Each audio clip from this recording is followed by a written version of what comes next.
Derby v Leeds United, January 1983. This match is remembered as the seat-throwing event by Leeds United as they rioted in Derby's baseball ground. 47 arrests, with 32 of them from the Leeds area, and 18 injuries, 10 of which were police. Leeds service crew got the blame, but what are the stories behind the riot? Let's find out. First, we have Derby Lunatic Fringe member Richard, who told us, "I started going to Derby matches in the late 70s and missed the riots against Chelsea in 73 and Man United in 76. Those matches are cemented in Derby's hooligan history as they were the closest we ever got to having our home end taken. I was one of the originators of the name Derby Lunatic Fringe, which we came up with on a journey to Chelsea in 1980-81 season. Think we only took 50 to the match. Derby weren't great travellers, to be fair. Local games against the scum, Forest and Leicester, you would have 500 top lads and 3,000 scarfers, but West Ham, Chelsea, Millwall and Everton away on a cold Tuesday night, no more than 100 lads. Anyway, I digress. Leeds at the baseball ground 1983. The funny thing is about this match was that the Derby hooligans used to go into two separate stands, the pop side, which was the long terrace that ran down the side of the pitch, and the Aussie end behind the goals. Because of previous trouble involving the Aussie enders, Derby club officials decided to give away fans the Aussie end. Obviously, this didn't go down too well with the 3,000 lads that used to frequent the Aussie end. After much demonstration by these fans, the club rescinded, and Leeds at home 83 was the first match where the Aussie enders had their stand back. But then the club made the fateful decision to put Leeds fans in the upper tiers of the Aussie end, meaning that we got the seats chucked at us when Leeds fans rioted. I spent much of the game trying to avoid the seats whizzing past your head at 50 miles per hour. A mob of Leeds got done in the lay stand by the Rowditch pub mob, and this led to our Aussie end crew climbing up the terrace to invade the Leeds in the middle tier of the Aussie end. About 50 of us managed to climb into the middle tier, and Leeds backed off. We started to go after them, hopping over the remnants of the seating assemblies and picking up discarded seats to throw at the scarpering Leeds fans.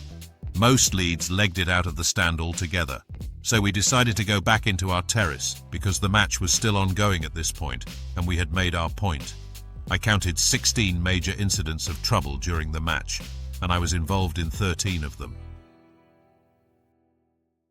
A lot of trouble after the match in Shaftesbury Street and Reeves Road, where we gained the upper hand and forced Leeds up towards the city centre.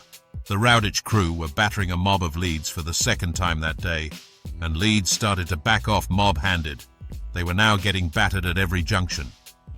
A new mob of Derby would turn up, batter them, and disappear into the mist. It was more like a scene from a movie than a football match encounter. Eventually, the police horses appeared, and they, along with Derby's finest, managed to push us back from where we came. I would say they saved Leeds' arses myself, as they were on course to get a true battering, that's for sure. 10 days later we played Chelsea, and that's another story for another day. Leeds service crew member Liam told us, "We probably took about 3,000 to Derby. We weren't happy with having to sit down for a start. I think Derby had initiated putting away fans in the seats to stop trouble that was happening most matches those days, so we were the guinea pigs.